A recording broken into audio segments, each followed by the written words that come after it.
I vividly remember the moment I wrote that check, $15,000. My signature scrolled across it as some type of promise.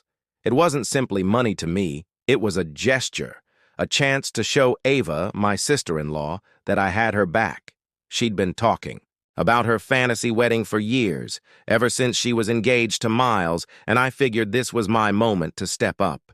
Claire, my wife, had been so happy when I offered to cover the venue fees. "You're the best," she'd whispered, kissing my cheek, her eyes shining with the look I used to live for. I felt good about it. Proud. It was a family thing, right? Something you do for the folks you care about.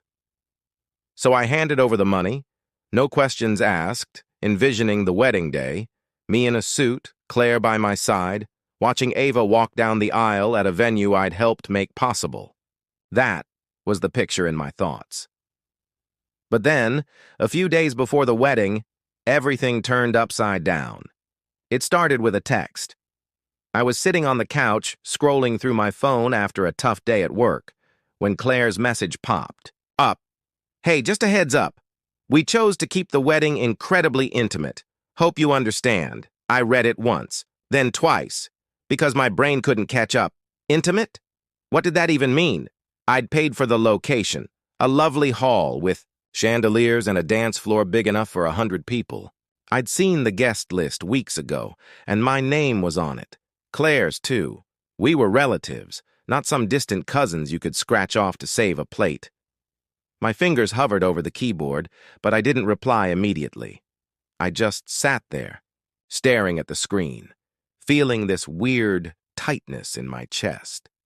It wasn't just shock. It was something heavier, something that made my stomach churn. I called her. I had to. "Claire, what's going on?" I asked, keeping my voice steady even though my head was racing. She picked up on the second ring, her tone casual, like she was talking to me about a grocery list. "Oh, hey, yeah, Ava just wanted to cut it back, make it more personal. Close friends only, close friends only." I almost laughed, but it caught in my throat. "I paid for it, Claire, 15 grand, and now I'm not even invited." There was a pause. I could hear her shifting on the other end, like she was struggling to find the right words. "It's not like that," she said finally. "It's not personal. Ava she wanted a different feel, a different vibe." That was what she gave me. After 10 years of marriage, after all I'd done for her sister.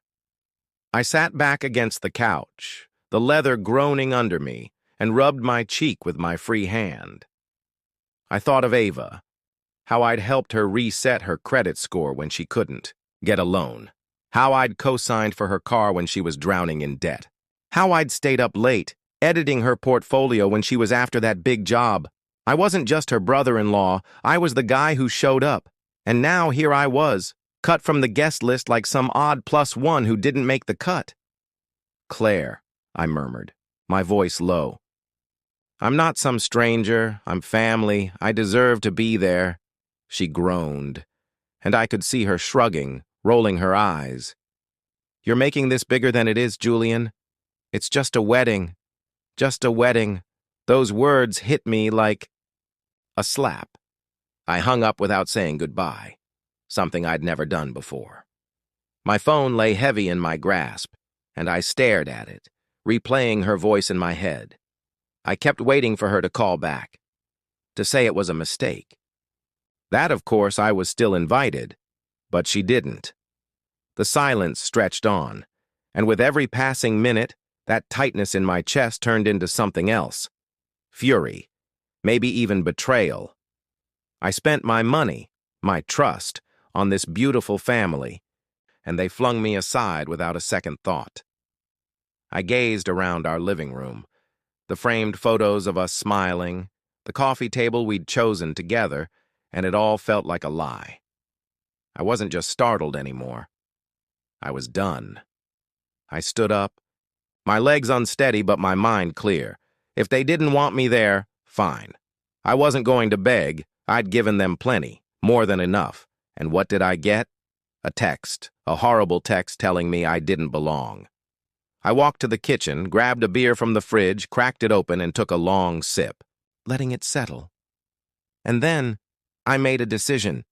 They could have their intimate wedding without me. But I wasn't going to stay here feeling sorry for myself. I'd find a way to turn this around, to take back what they'd stolen, not just the money, but the respect I had earned. I didn't know how yet. But as I stood there, the bottle cool against my hand, I knew one thing for sure. I wasn't going to let this go quietly. They'd made their choice. Now, it was my turn. I grabbed my laptop, sat down on the couch, and pulled up a travel site. If they didn't want me at the wedding I paid for, then I was heading somewhere else, somewhere far away from their drama. I scrolled through destinations, beaches, mountains, cities, until my eyes landed on the Caribbean. Turquoise ocean, white sand, a place where nobody knew me or expected anything from me. I didn't hesitate. First-class ticket, direct flight, leaving in 2 days. Just enough time to pack and get out. I hit book and leaned back. Done. I was gone. Then, I took out my phone, snapped a picture of the boarding pass, and posted it. Not invited, but definitely upgraded. I hit send before I could second-guess it. Let them see it. Let Ava see it. Let Claire and Lorraine choke on it. I wasn't holding back anymore, and this time, I wasn't looking back either. Then I turned the phone off, sat back, and closed my eyes. Let them deal with their intimate day. I was done carrying their weight. I was splayed out on a lounge chair by the pool, the sun towering overhead, a mimosa sweating in my fingers. Back home, they'd be fussing with flowers, zipping Ava into her dress, toasting to a future I'd helped pay for but wasn't part of. Here, the only sound was the splash of water and the hum of a bartender whisking cocktails around the deck. I turned my phone off last night after that last post. The beer, the pool, here's to me. And I hadn't touched it since. No point. I knew Claire would be upset. Ava might be sulking. And Lorraine? She'd be preaching about family duty. I didn't care. I sipped the mimosa, the orange juice bitter and chilly, and felt the heat sink into my skin. This was my day now, not theirs. Around midday, I strolled back to my suite, the tile cool under my bare feet, and picked up a book I'd packed. An old thriller I'd been meaning to read for months. I settled on the balcony, the ocean rolling out below me, and lost myself in it. No distractions. No, Julian, can you take this? Just me and the pages. Hours slipped by. The sun dipped lower, and for the first time in years, I felt calm. I didn't need their commotion. I didn't need their approval. I was good. Better than good.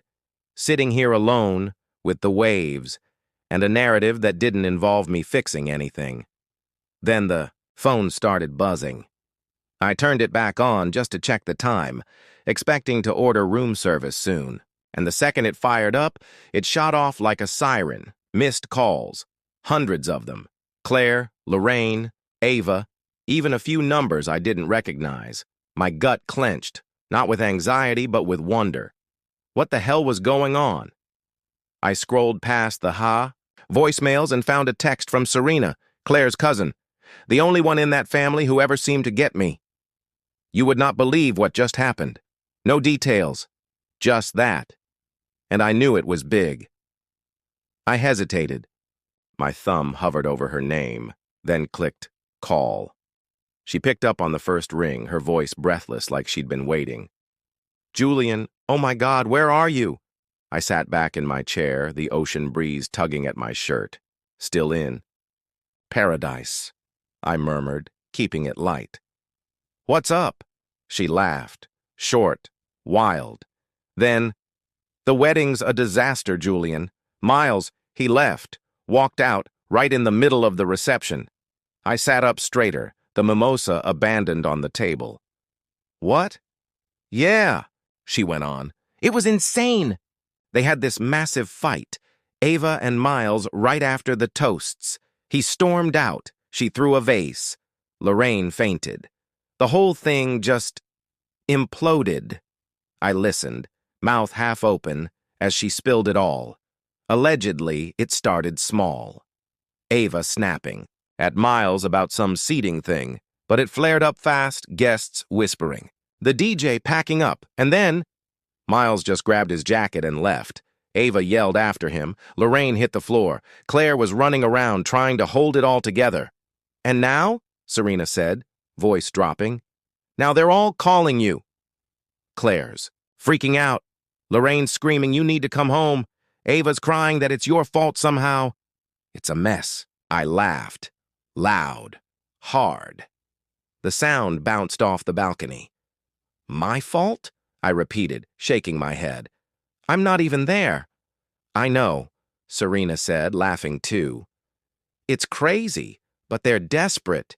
They assume you'd fix things, like you always do. I stared out at the sea, exhaling slowly. Fix it. Of course they did. I was the man who smoothed things over, who talked people down, who paid the bills when they couldn't. And now, with their perfect day in tatters, they wanted me to swoop in and save them. I took a deep breath, the salt air filling my lungs, and for the first time in my life, I let it go. They're on their own this time.